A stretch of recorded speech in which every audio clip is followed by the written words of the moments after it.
Hey guys, Aaron CybertronVGC here, and today I'm back with another episode of Road to Rank where I climb the online Series 7 ladder and provide live commentary as I go.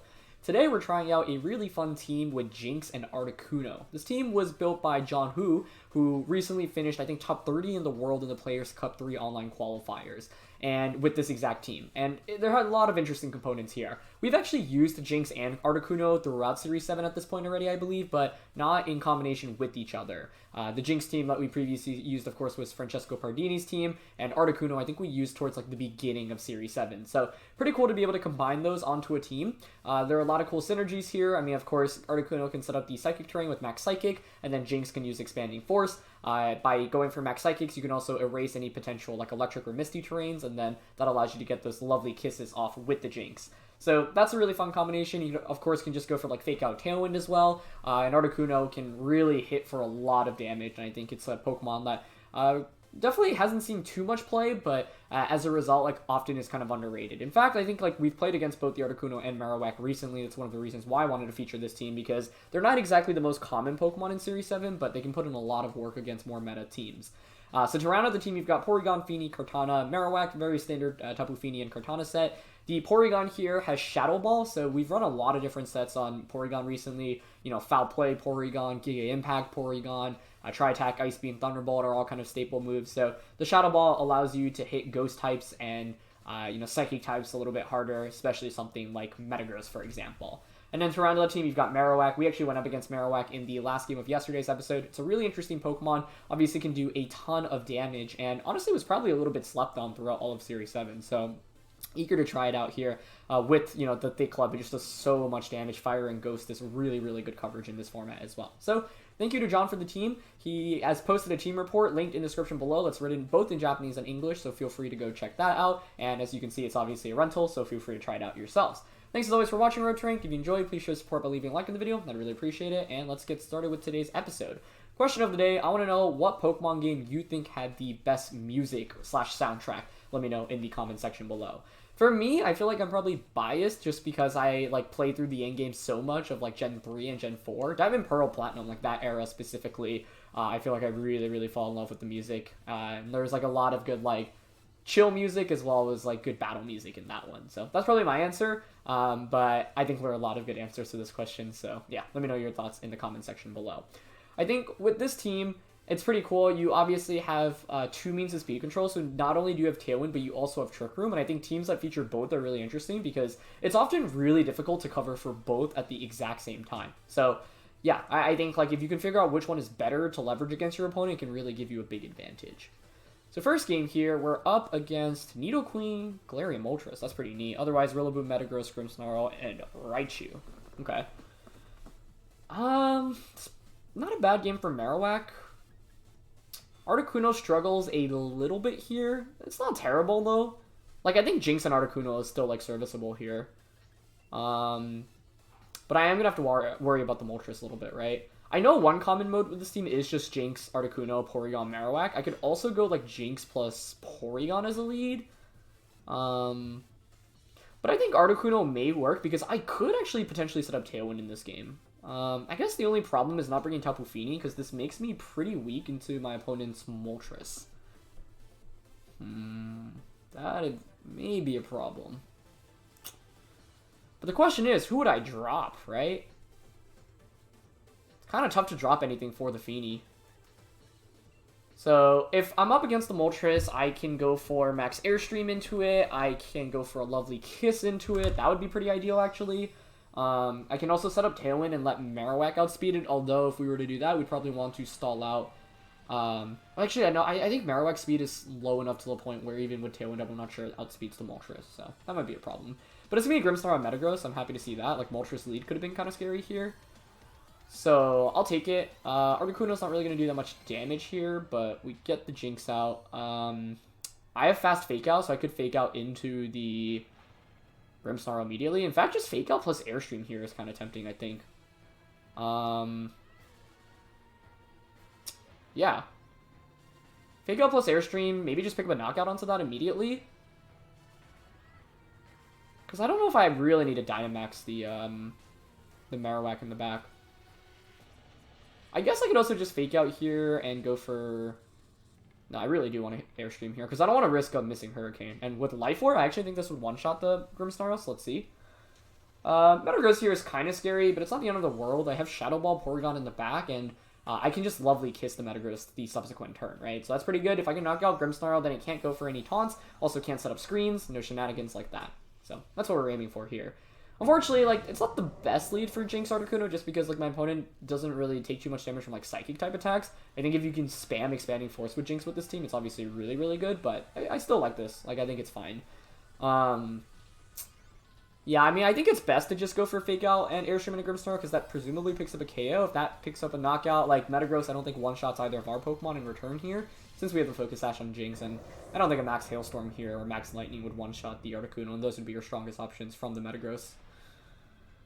Yep, so there's Fake Out. And I was also expecting Grimmsnarl to click Fake Out into Jynx in this position, so I'd rather just get the Fake Out against it, so that I don't get flinched with the Jynx. Oh, but Grimmsnarl survives. Okay. Maybe that's actually okay, because I can just Lovely Kiss this next turn. Let's see what they go for. Max Rockfall. Ugh. Probably into... Oh, no, it goes in Articuno, though. Okay, so we survived that. That's not too bad, then. I was worried about Max Rockfall until the Jynx, because you KO'd through the Focus Sash. Does Grimmsnarl hang on from this? I actually wanted to hang on in this position, because if it faints, my opponent does get a free switch in. That could be kind of scary. I think it faints here. It does. Okay. So Grimmsnarl goes down. I have Lovely Kiss into the Metagross slot. That's pretty safe. I can also switch Jynx out into Porygon here. Now, Jynx doesn't have Protect. What's scary is that this may really come down to, like, hitting Lovely Kiss, where, like, if we hit the Metagross, we're in a very good position. And if we don't, things are going to be looking pretty tough. But I think that's a decent turn one for us. They're actually just going to bring out Rillaboom. Okay. That's fine with me. Unless the Rillaboom just, like, protects here. That'd actually be really interesting if they straight up just protect. Because, like, what I want to do is just switch out into Porygon here and Airstream into the Rillaboom. I feel like that's decent. I don't know. Rillaboom here could protect. I think Fake Out or Glide into Jynx also makes some sense. We bring out the Porygon. And if Rillaboom doesn't protect and we get a KO, we're in pretty good shape. Okay, they go for Fake Out. Nice. Good, good. Okay, so that conserves Jynx as well, which is valuable for a Lovely Kiss potentially in this late game. I think even if I lose the Articuno here, picking up 2 knockouts and getting a special attack boost on the Porygon is totally worth it. Especially because what I can do is bring Jynx out and Fake Out whatever my opponent's last Pokemon is with the Jynx. With that special attack boost, Porygon is looking pretty good. And I'm also setting myself up for the end game with Marowak, which is also good for us. It's actually Steel Spike into Jynx. Okay, perfect. So Porygon tanks that. And we actually have one more turn of damage output with Galarian Articuno, which is awesome. Okay, so we take Sandstorm. But the good thing here is you can see Porygon's so bulky, it'll survive another Max Hailstorm, or Max Steel Spike as well, which is nice. I guess the other thing to consider is what move Metagross dropped if you're running Max Rockfall. Because it's Nidoqueen as the last one, okay. I'm happy to see that, I think. I mean, this is definitely a free position to max Psychic and actually Trick Room, because now I've set up the Marowak for success in this endgame. My opponent can't deny Trick Room here, right?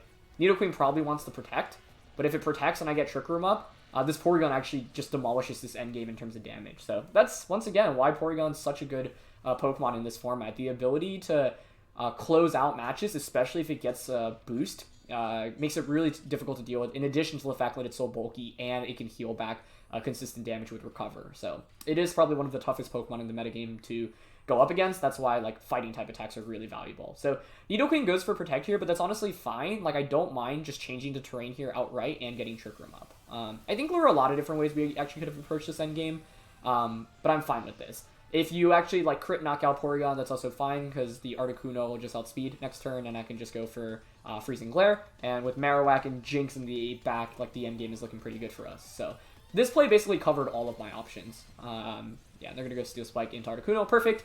So this even gives me a free switch into that Marowak. Trick Room is up now, and I can just Ice Beam into the... Yeah, I think I want to Ice Beam into Nidoqueen. The only thing I have to worry about next turn, I guess, is a double Protect on Nidoqueen. I also don't know if a +1 Ice Beam actually one-shots from the range that it's at, so, like, that's the only other question I have here.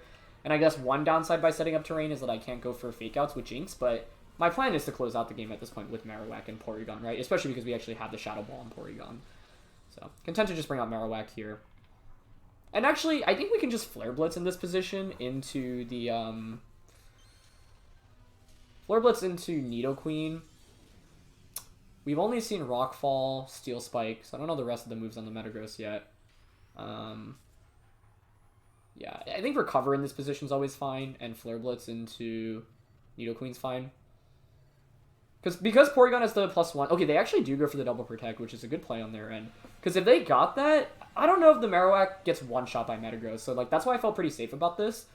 But it was a good job on their end to recognize like that was their best play. Now we probably faint from like a Stomping Tantrum. Yep, that's what they have. But I'm okay with that. Oh, that doesn't even KO. Wow. That's the strength of Marowak. Nice. Also interesting to note, yeah, actually, I was going to say the Metagross is going to be faster than us under Trick Room, but that's because the Porygon had the speed boost earlier from Max Airstream. So, yeah, that's actually not super surprising. They're probably weakness policy, but I think it's fine. 3 turns of Trick Room. I have that special attack boost. I will feint from a Flare Blitz here, so I think it's fine to Shadow Ball into the Metagross and Poltergeist. Because the Poltergeist covers for recoil, right? What I don't want is to knock myself out from Flare Blitz. And then... Oh, it's AV, though. Okay, so it's not even policy. So this should definitely be game over, then. I thought if it was weakness policy, this could still be, like, a little bit scary. But because it's Assault Vest, we're totally fine. Even if you crit here into Porygon, it's game over. Yeah. And even at +2 attack, they actually wouldn't have KO'd. So, you know, AV Metagross is really interesting. Like, you obviously limit your damage output a little bit since policy is such a common item. But I like it a lot because I think you don't see it as frequently. So... I think this game worked out great for us, where Articuno and Jynx gave us like an early lead, just with the fast fake out from the Jynx and Articuno being able to do a lot of damage, and then changing the psychic terrain, kind of locking the Nidoqueen into a really bad position. And this is like the cool thing about having something pretty fast like Articuno next to something slow like Porygon and Trick Room. Alright, getting into our next match. This is the same team I talked about a couple of days ago that we went up against. It is Yuki's team. Yuki actually also finished very high up on the ladder for the Players' Cup through qualifiers. Like, him and John Hu were actually, like, two of the... I think Yuki finished first in North America, and John Hu finished third. So these were two of the top teams from that tournament, which is kind of cool. So, how do we want to approach this? Last time I played against this, by the way, I thought it was Focus Sash on Amoonguss, and in the original rental, it's actually, I think, Flying Resist Berry, if I remember correctly.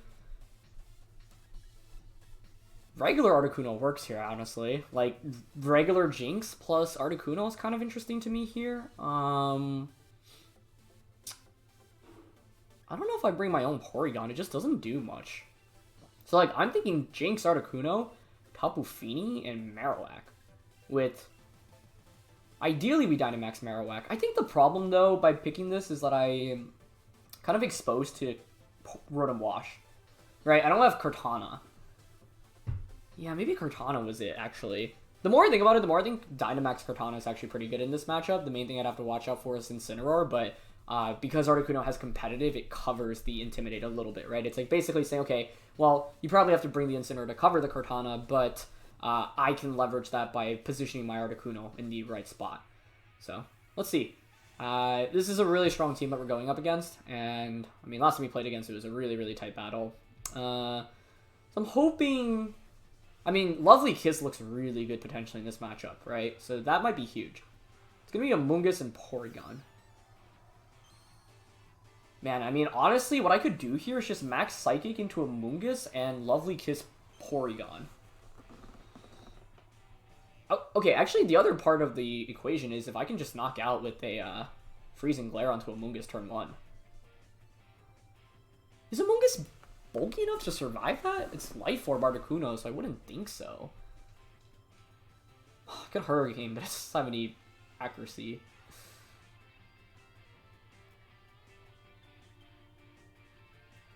I could also just really see Amoonguss protecting here, which is why I lean towards Freezing Glare a little bit more in case it actually does protect. So Fake Out into Porygon and just Freezing Glare. Yeah, it did protect. Okay. So now what I can do this next turn is just go for Freezing Glare and Lovely Kiss. Or I could max Psychic Lovely Kiss, actually. I just don't know if Freezing Glare one-shots Amoonguss. Oh, but you know what? Like, I could see Amoonguss switching... No, you wouldn't switch into Incineroar, actually. That makes no sense. I guess that's the good thing about this team. Like, you can't switch into Incineroar easily here.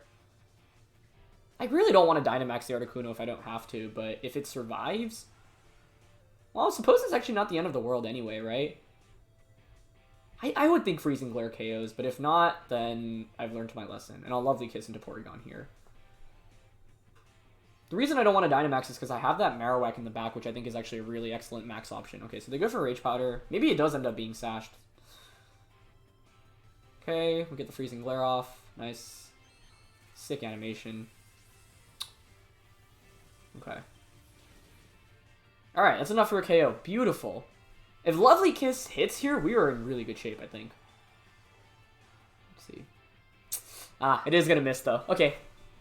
That is going to happen, right? And I think the last time we used Jynx, it was with Francesco's team, and we hit, like, every Lovely Kiss in that game. So I ran super, super hot in that match, or with that team.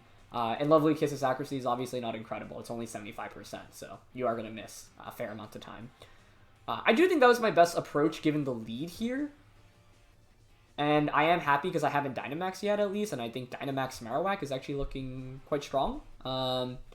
Plus, if you're my opponent, you probably want to double up onto the Jynx slot, right? Because you know that I have that Lovely Kiss now, so you want to deny the sleep, which means that I can get a free attack off with the Articuno. So what I could do is maybe switch out my Jynx here, attack with the Articuno. But, yeah. I think if we hit that Lovely Kiss, we are in such good shape, especially if they take 2 or 3 turns of sleep. Now, interestingly enough, they actually bring the Rotom Washout. Okay, I honestly would not have expected that. I would not have expected that. Especially because Marowak... Okay, I mean, here does Rotom attack? Do you just Dynamax and Max Geyser? Huh. I don't want to switch Marowak into a Geyser, right? Because I feel like Marowak's actually really good in this position. And, like, I think I'm honestly content to just Freezing Glare and Lovely Kiss into Rotom. I was expecting Glastrier to come out here, so I wonder if they didn't even bring that. Rotom could Dynamax here, just straight up go for a Max Geyser immediately. I also don't know if it outspeeds. Okay, they just Tri Attack. That's fine. Into Jynx, yeah. It could be a nasty plot from Rotom here. Okay, they crit the Tri Attack. And they miss Hydro Pump. Oh, wait, they don't miss. It's Dry Skin. Oh, Jynx. We missed Lovely Kiss. What is happening? Wait, this means my opponent actually just can't hit the Jynx with Rotom. Okay. And they eat the Citrus Berry. Well, that was the turn of events. We went, in the first 2 turns of this game, Lovely Kiss miss into Tri-Attack crit into Hydro Pump into Dry Skin Jynx into another Lovely Kiss miss. Unless my opponent goes Hydro Pump into Articuno here. I think they were Hydro Pumping into Jynx expecting the Marowak to switch in there, right? I think that makes a ton of sense, which is actually exactly why I didn't want to switch into Marowak. So, there's 3 turns of Trick Room left. Now, at this point, you're probably not going to max the Rotom, and does my opponent have Incineroar as their last one to cover for my Kartana? Because I could switch, like, Articuno out into Tapu Fini here, and then get this free switch into Marowak. Alternatively, I can just knock out Rotom here. Oh, there's no way. Wait, their last one's actually definitely going to be Glastrier, right? Yeah. Alright, I'm going to go Lovely Kiss on a Porygon this time. No, actually, I think Rotom may still have been better there. Yeah, they just Tri Attack again. Okay. Yep, and it's Thunderbolt this time around. So I could have switched out into Marowak there, but I probably should have actually, right? If I switch out into Marowak, that's probably a game-winning play right there and then. But I still think this is pretty good for us, assuming your last one is going to be that Glastrier. Like, I don't mind this too much, I think. Yep, we knock out Rotom. Gosh, but yeah, if I just switch into Marowak there, that feels like an instant win for us. Maybe I should have. Well, now we can go into Marowak. It's not too late. It should be Glastrier as their last one, right? Oh, it's Incineroar! Wow. Wow. The reason I'm so shocked about that is because if it was Incineroar, I feel like they could have just Dynamax... Unless their plan is to Dynamax Incineroar, right? That makes sense too, but I'm pretty sure now you give us the competitive boost, we can actually one-shot the Porygon. So I can Max Guard with Moltres. Yeah, this is definitely a Max Articuno game now. Oh, but there's still 2 turns of Trick Room. Never mind. Shoot, I thought there was only 1 left.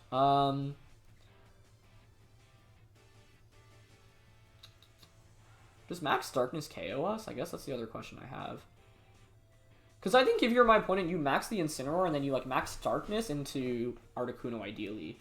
I'm going to protect Articuno here, switch Marowak out into Tapu Fini. Because actually, quite frankly, I think Tapu Fini and Marowak win the game for me anyway. If we had one turn of Trick Room though, it's a very clear path to victory in which we max guard Articuno and then we just one-shot the Porygon the subsequent turn. And then we also get Airstream boost onto Fini. Fini can Calm Mind up, and we're in really good shape. The protect here is still fine, but yeah, now I'm not so sure I want to commit the Dynamax into the Articuno slot. You can Dynamax Porygon here as well, actually. I didn't even think about that. But I wouldn't mind that too much, I think. Let's see. Yep, there's Dynamax and Sin. Because the main problem for my opponent is they kind of lack damage output into Porygon at this point in the game, I think. But I switched out Marowak there because of the Intimidate. That's obviously really bad. We want to reset that for the second game. Articuno's going to protect here. They try attacking Articuno. Okay, great.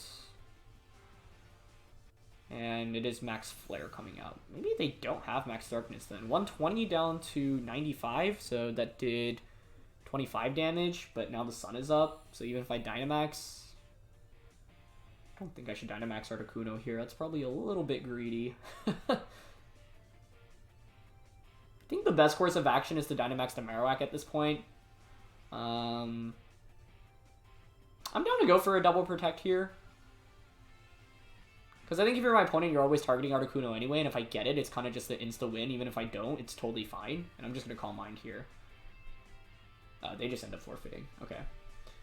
Yeah, I think, you know, Glastrier would have been good for them here, but I definitely can't blame my opponent for not bringing it because I have the Marowak, and I think Marowak really scares away Glastrier in Team Preview. So, yeah, I think that worked in our favor. But, I don't know.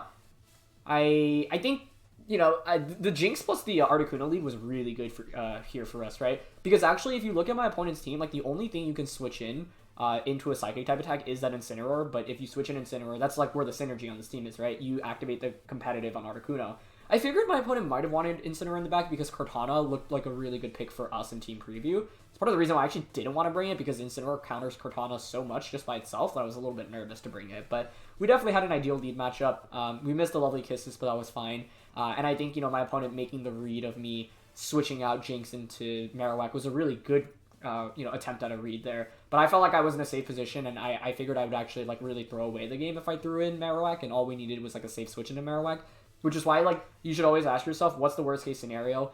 Can your carry just get knocked out on a given turn that it's switching in? And that game, the answer was definitely yes. So this endgame was a little bit easier for us because they did not end up having a Glastrier in the back. And so if you're playing with Incineroar, Porygon, Amoonguss, and Rotom, you really have to Dynamax the Rotom, but because they didn't, I feel like their options were kind of limited. So, yeah.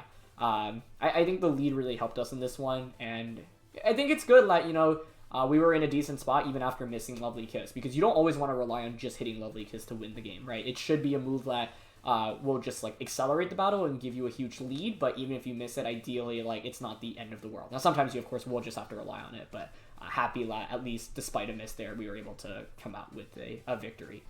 But, yeah, I totally forgot about Dry Skin on the Jynx as well, honestly, for a second, so... that was like a kind of a brain fart, but that was a fun second game. Let's get into the next match here. Alright, third match of the day. I actually just found out that our last opponent was actually just Yuki, so it wasn't someone using Yuki's team. So, Yuki actually recently started streaming, so please go check him out. I've linked him down in the description below. He's a good friend of mine, and yeah, he is just a really, really great player and really great team builder. He already posted a rental code for that team initially as well, so I've linked his Twitter, Twitch, and team report all down, or rental code all down in the description below. So if you're interested in trying out the team we just went up against, feel free to. I definitely feel like we had a pretty big team matchup, honestly, there, where, yeah, I think, like, Jynx Articuno gave us a really, really good lead option. If you Dynamax Rotom, things could have gotten a little bit scarier, but Max Marowak was looking pretty good for us in that endgame regardless. So, yeah. Next match here, Grimmsnarl, Entei, Garchomp, Incin, Metagross, and Tapu Fini. I mean, I kind of want to just go with Jynx and Articuno, but I don't know if that's really the smartest play here. Entei plus Garchomp are both kind of scary. Marowak looks really good here, although there is Intimidate from my opponent's end. Porygon in terms of damage is actually not bad, but I have to worry about getting snarled. I don't like Kartana here. Not a fan of Kartana. Maybe we just go Jynx Articuno?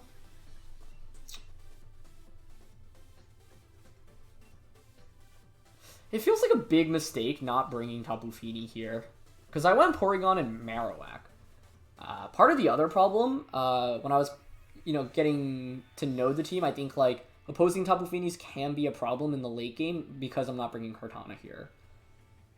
So, that could be a problem, too. Especially if it's, like, the Combine variant. Grimmsnarl and Entei. Okay. I think that's actually not bad for us. Because Entei normally in this position would want to Snarl, but if you Snarl, you actually activate competitive. So, I think I'm actually happy to just Dynamax this thing, Max Airstream into Grimmsnarl, and Fake Out. The only problem here, as we saw in that first game, is it's not a KO, right? It's not a guaranteed KO. I think I'm still willing to go for it here. I don't know. What's my other play here? Fake Out Tailwind? Nah, I don't really think we need the speed boost. Okay, they switch out Grimmsnarl into Tapu Fini. I actually don't mind that too much.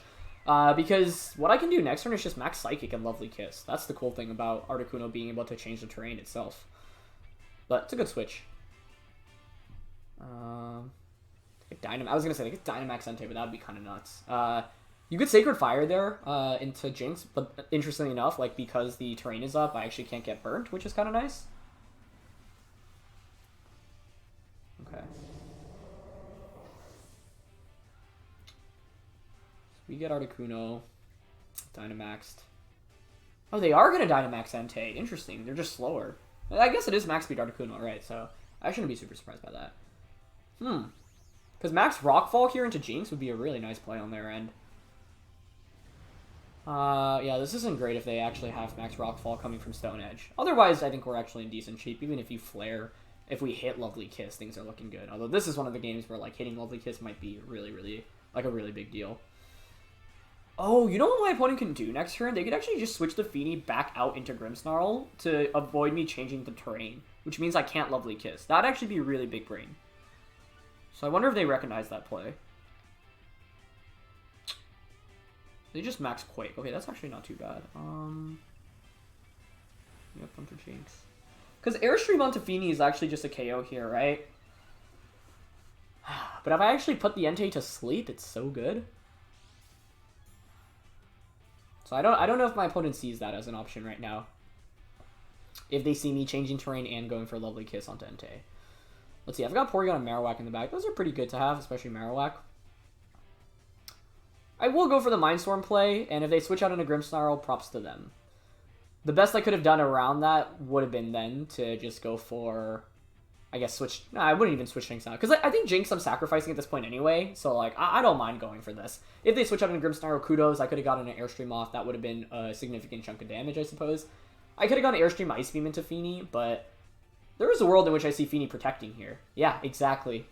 So, I think this is just the upside of using kind of a unseen duel. Like, you don't really see, Jynx / Articuno that frequently. So for that reason, like, it's a lot harder to read into what's coming your way. So I don't know if my opponent even knew about the combination of, like, Max Psychic plus Lovely Kiss here. So if we hit Lovely Kiss, we're in good shape. Let's see if we can hit this time around. Alright, we are able to hit this time. Alright, nice. Just, like, turning or, preventing your opponent from getting any Dynamax turns is obviously so good. So even if Entei wakes up this next turn, like even just getting that one max turn away, I would say is pretty solid. My only question is whether or not Expanding Force KOs Tapu Fini at +1 special defense. Honestly, I'm not sure. So I could play it safe. Just get the guaranteed knockout onto it with a Max Airstream, and then Expanding Force becomes single target on Entei. I think that's fine. I think that's fine in here. So, yeah. I mean, I could have gone Max Psychic Entei and Expanding Force, but I just don't know if we knock out Fini. If Fini actually ends up switching out, maybe into Grimmsnarl. Yeah. So that's why I Airstreamed this time around. So I think if my opponent made that switch last turn, it would have been really tough, but... And we crit there, it looks like, which is really fortunate, too. So, wait, that wasn't even a crit. Oh, right, Grimmsnarl didn't have a special defense boost. I forgot about that. Okay, not bad. I wonder if I should have Ice Beamed into that slot then, but I kind of like any damage onto Entei right now. It's not much, though. And they stay asleep. Okay, that puts us in a really good spot, because now their Dynamax ends. You can't fake out either Pokemon with Grimmsnarl. Oh, actually, you can fake out the Articuno, never mind, because I'm not grounded with that. I think we just go for the KO onto the Grimmsnarl here. That's more of a nuisance. Protect and Ice Beam into Grimmsnarl is really safe. But if you're my opponent, you could set up Light Screen here if you have it, instead of going for a Fake Out. That's actually probably what they go for. So I think I like Freezing Glare here more, but they switch out Entei. Okay. Into Feeny? Alright, I'll take that. Although Freezing Glare Ice Beam here would have been pretty safe, right? And maybe they actually Fake Out into Jynx, which would be a really, really good play on their end. Yeah, that would actually be super good on their end. Let's see. Did they go for it? Nope. Fake Out into Articuno. Okay, good. Yeah, I don't know if they needed to switch Entei out there then, to be honest, because if you're expecting to flinch the Articuno there, Jynx doesn't really do anything into Entei anymore. Well, yeah, I guess it is Expanding Force, so yeah, it's not completely useless. So the good thing for them is that they do manage to reset the terrain, so I can't spam my Psychic type attacks as easily with the Jynx, but I think that's okay. Entei comes back out. I think Life Orb Freezing Glare should KO here, but I'm not 100% sure. I think Feeny protecting here is also super likely, but I don't think we need to get fancy here. We're already ahead in the game, and I don't want this thing to get a Calm Mind off, so I'm honestly content just going for Expanding Force and a Freezing Glare. Like, I think that's totally acceptable in this position. Now, we actually had a play of switching Jynx out. They do end up going for the Protect, but that's fine. Like, once again, if they Calm Mind and I, like, double up onto Entei, Entei wakes up too, that's really bad. Entei also moved first there, which indicates to me it's either going for Extreme Speed or Protect. Now, a lot of Enteis are Assault Vest nowadays, so I'm like 90? Is that AV? I honestly can't tell. I was going to say I was 90% sure it was AV, but now I'm not so confident. Here I'm just going to Freezing Glare into Tapu Fini. They don't have a Dark Switch in at this point. I guess you could bring in Metagross, but that's not too much of an issue. I'm going to double up onto the Fini slot. Entei's taken... Has it been 2 turns to sleep or 3? Okay, it does wake up. Yeah, it is Extreme Speed. I'm pretty sure that's Assault Vested. So I could have switched Jynx out there because it does give me a Fake Out. And maybe that would have been a pretty good play for us. But I also don't mind sacrificing Jynx. In the off chance Entei like doesn't go for Extreme Speed, that could be pretty scary. Okay, nice. We knock out Feeny. These Freezing Glares are actually so strong. Get the KO. And now I can bring in Porygon. I think Porygon first, right? Because then it sets up Trick Room, and then we can just clean up the game with Marowak. That's the cool thing about Marowak. It's a really good max option, but it's also a really good non-max option. Guard Chomp. Okay, perfect. That's perfect, actually. Because at this point, I think my opponent's only win condition is flinching Porygon multiple times, especially with the special attack boost. Like, Porygon actually kind of 2v1s here. So, oh, wait. We even have the speed boost on this thing. Forgot about that. That being said, I actually still like protecting here and Trick Rooming. And you might be like, that's kind of weird. But the reason is because if I get Trick Room up, Porygon plus Marowak will definitely win this game, right? So by going for the Protect here just buys me another turn saying you have to flinch Porygon essentially twice, right, with the Rock Slide. Since Rock Slide's going to, I think, potentially just knock out the Articuno in that range. They also can't burn with Sacred Fire, which is good for us. Yeah, Rock Slide did 23 damage, so not much at all. And they're Life Orb. And it's Sacred Fire into Articuno. Perfect. Perfect. And we don't flinch. Great. Yeah, I mean, basically, like, what I don't want to happen there is have to switch in Marowak. Like, if I attack with Articuno there, I don't actually think I knock out either of my opponent's Pokemon. And then the problem with that is if you Rock Slide, you KO Articuno, you flinch Porygon, I have to bring in Marowak, and then I'm feeling kind of awkward. I probably want to protect Marowak the next turn. But then if my opponent gets 2 flinches in a row on Porygon, that's a problem. By protecting with Articuno here, because my win con is actually setting up Trick Room with Porygon, right? It's not actually winning with the Articuno here. So Articuno is actually going to be slower than my opponent's under Trick Room, but that's actually not really a problem for us because now I've locked this Garchomp in. We know it's not AV, we know it's not Yache Berry because of the Life Orb. Ice Beam into that slot is super, super free.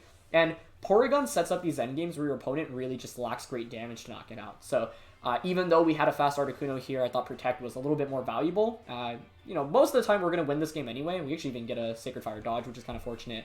So we were, you know, we had good fortune in this game. They took, I think, max turns to sleep, plus we got an avoid there. I think, you know, things were looking pretty good for us regardless. But Entei waking up could have definitely made things considerably more difficult. So, yeah. I think the big thing in this game was being able to connect on that lovely kiss and then getting multiple turns of sleep off as well. And I'm pretty sure it's AV Entei. I just was surprised how much damage Jynx was able to do against it once Dynamax was over. But yeah, I guess it also didn't have that special defense boost and Dynamax wasn't up. So Ultimately, I mean, Jynx plus Articuno is really working pretty well as a lead, so I'm happy about that. It just puts on a lot of pressure, and once again, the cool thing is, with this team having, yeah, so it was Light Clay. So screens going up could have been scary at some point. It was AV here. Swords Dance, Life Orb Garchomp, that's cool. Aguath Berry, Incineroar, Weakness Policy Metagross, and Leftover Sweeney. So, yeah. Pretty standard stuff there for the most part. I think we definitely were, that Max Psychic Lovely Kiss play gave us a big advantage, and if they switched out into Grimmsnarl, things could have been considerably more awkward, I guess. Also because, like, well, I'd already done the damage onto Tapu Fini, I suppose, but yeah, I felt like Porygon plus Marowak was a really good endgame position for us, because, like, my opponent didn't really have much to deny Trick Room, so as soon as we get Trick Room up, it should be a win. It's just basically ensuring that we actually get Trick Room up, but yeah. I'll play a 4th match today, though. Why not? Alright, last game of the day. This is a really interesting Colossal team. Colossal. I know Marowak is the approach. I think the play is go Jynx Porygon, if I remember John's report correctly, and play towards Marowak in the endgame. I don't think we bring Articuno in this one. Jynx plus Articuno is kind of bad. Is it? Actually? Because with Jynx I could fake out? No, we shouldn't. I don't think it's very good. Alright, I'm gonna play towards Marowak in this one then. Yeah, I mean, Kartana's not great here. I have to worry about Gothitelle trapping us in, but Jynx being able to put things to sleep with Lovely Kiss is pretty good. Porygon's actually pretty good for Shadow Ball plus Ice Beam into Goth plus Landorus. Marowak is the main thing I want to play towards because we have Max Quake into the Colossal. I feel like matchup-wise, we definitely have strong Pokemon here. Fini plus Marowak matchup against all of our opponent's Pokemon pretty well. Max Primarina could be the problem here, though, because I'm not bringing Kartana, and bulky waters like Tapu Fini, Primarina, and that's why I was nervous about Rotom Wash in Game 2. Those are all potential threats, right? Let's see. What do we got here? It's gonna be Primarina and Colossal. Okay. I think I just fake out Primarina and Trick Room, right? I guess it's kind of awkward, though. I mean, we'll get a download boost. It's going to be attack. Primarina could max her, which would be really cool. Wait, I don't even think I fake out. I think I actually just Lovely Kiss here. Because if I hit, my opponent's in such bad shape. Right? Especially if they actually... I think if you're my opponent, you don't want to Aqua Jet here anyway. You should just Hyper Voice. You should Hyper Voice and Vocal It immediately. That's what I would do in their position. So you can Vocal It to knock out the Jynx. But the thing with that is there's no way you can knock out Jynx before it gets Lovely Kiss off. And the goal is to get Marowak in safely. Ooh, they switch out. Okay. Into Gothitelle? Okay. And we hit Lovely Kiss. Nice. Switching in there, too, I think gives us such a big advantage. Because now you can't even do anything with it next turn. Oh, I thought about Perish Song Team Pre... Wait, that's actually so sick. I think I just lose. Because my duo is so passive right now. Wait, that was so well done. Okay, however, actually, we can win because we can break the Perish Trap, right? Because, like, Gothitelle can't Fake Out or Protect here. So what I can do is just Ice Beam and Shadow Ball. Yeah. It's totally still doable, but that was really cool. That was really, really cool. They just Moonblast here. Okay. Maybe it's still fine. It's a little bit less than ideal. I actually could have gone for a Lovely Kiss on Primarina. Can't help but think that would have been the better play there, but I was worried about Primarina protecting. Yeah, I think Lovely Kiss on Primarina was the play there, actually. Because I can't protect now. And I will probably end up losing both Pokemon. Oh, that was really good damage from Ice Beam, actually. I'm actually thinking about Dynamaxing Porygon just the Phantasm, but I don't think that knocks out Gothitelle anyway. That was such a nice Perish Song. Really well played. I definitely should have gone for the Lovely Kiss. Well, actually, I think if we didn't eat the special attack drop there, this thing would be in KO range from Shadow Ball, potentially. Or Max Phantasm. Like, I'd actually consider maxing Porygon just to deal with it. How much did that first Moonblast do? 75 damage, was it? Because we're at 66 and it's 141. So, maybe it's a damage roll? I don't know. Yeah, they just go for another Moonblast.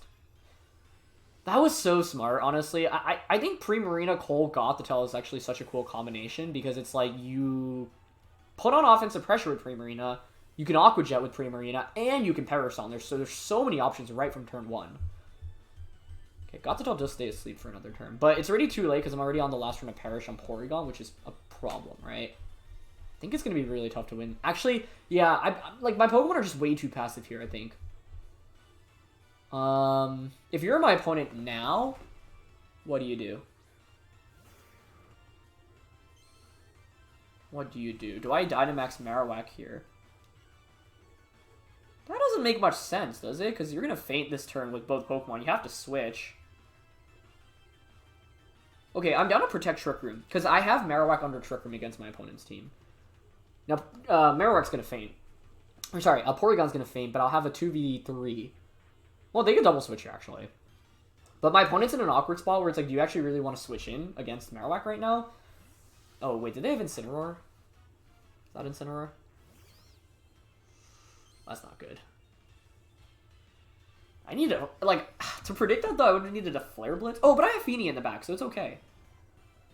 It's okay. This becomes a really interesting endgame because my opponent's damage is actually not that good, and... Oh, no. But you know what they do? They win the game. Because now you... Oh, do they though? I was thinking, you just bring in Primarina, you just go Follow Me plus Perish Song.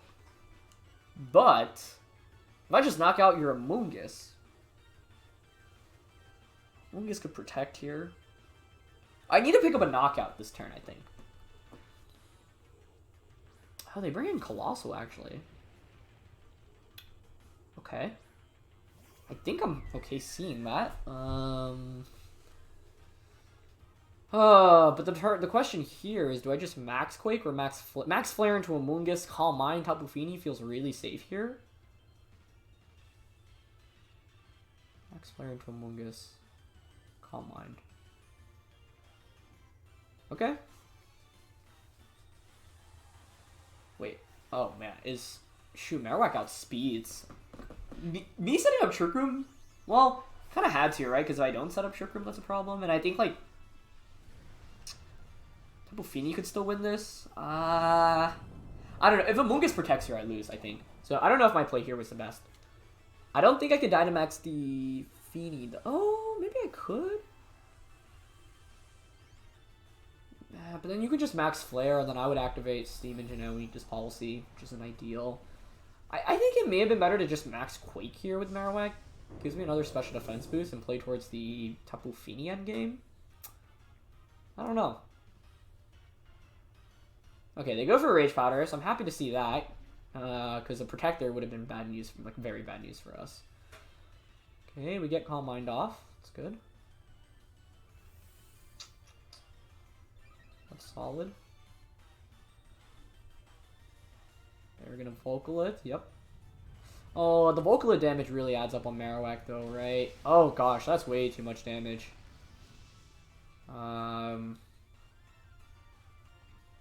That's way too much damage. I think that will be GG then.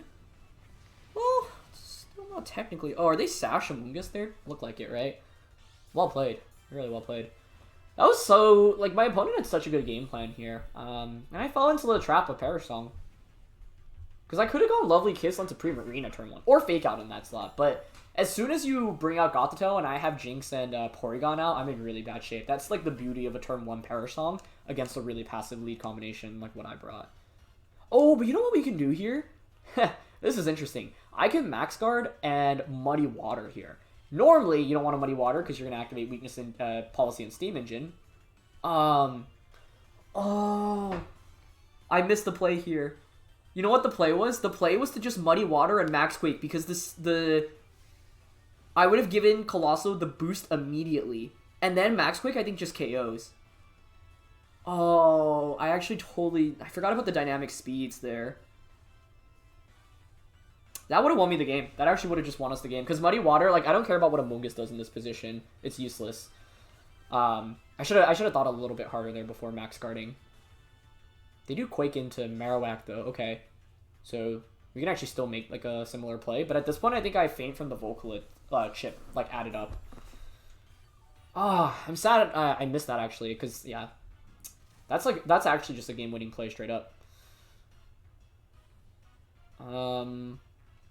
Are there 2 turns of Trick Room left? Wait, Trick Room's not even up. What? What? Wait, why did I think Trick Room was up? I set it up with Porygon, right? Did I Shadow Ball there instead? I thought I clicked Trick Room. You guys are probably watching like, what is this guy saying? Like, alright, it's been a long day. Never mind. Then that was never a game-winning play. Then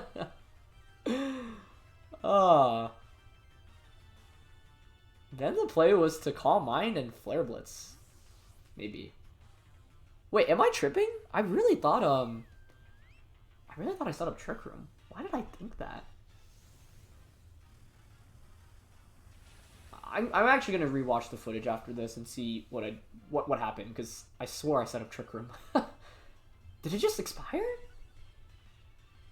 No, I wouldn't have even had enough turns to expire, right? Did I just click Shadow Ball that turn with Porygon? I have to double check. Either way, my opponent wins this one, so really well played. Their turn 1 play was really good. Oh, you got an accuracy drop. No, you just Perish Song at this point, right? And I can't knock out both Pokemon at once. And you probably have Solar Beam, so yeah. My curiosity is honestly killing me, so I want to rewatch what happened. You guys are probably laughing. Yeah, I thought I had Trick Room up. Maybe, I don't know. I am going to have to rewatch and see what happened. And then I'll come back and report to you all. Either way, that was a really cool turn 1 play on my opponent's end. Wait.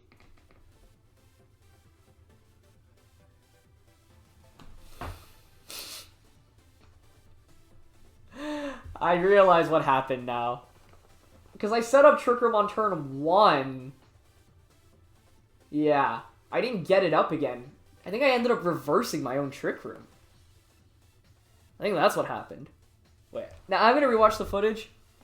And then actually comment on that. But I'm pretty sure that's what happened.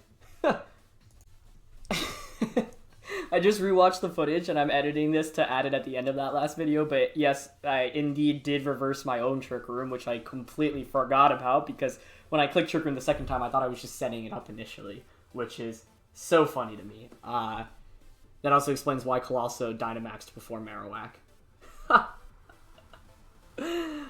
Honestly, that endgame was going to be really hard to win anyway, because it was a 2v3 advantage, plus it was Sashamungus. I think the Sashamungus actually makes a really big deal there. So honestly, I'm not sure there was much that we could have done in this game after that brilliant turn 1 play by my opponent anyway.